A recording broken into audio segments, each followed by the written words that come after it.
Replacing old weather stripping on an exterior door is a low-budget home improvement project that can lower your utility bill. So in this video, we show you a simple way to fix a drafty door.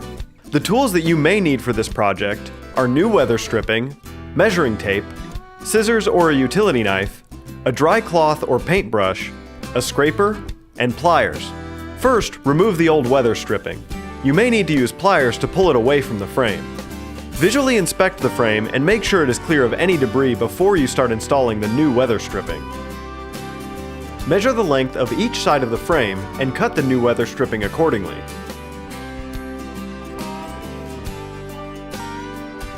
Two common types of weather stripping are vinyl clad with a spline and self-adhesive foam. For vinyl clad weather stripping, once it is cut to the correct length, push the spline into the slot in the door jamb. You may need to use a dull putty knife to push it into place. If you're using the self-adhesive foam weather stripping, carefully remove the adhesive backing and firmly push the weather stripping onto the door jamb. To test if you have a tight seal, take a piece of paper and close it in the door. If there is resistance, then your seal is good. For more home maintenance videos and tips, or to schedule your upcoming home inspection, radon and environmental testing, visit wisconsininspection.com. Tri-County Home Inspection, providing Wisconsin's premier home inspection services.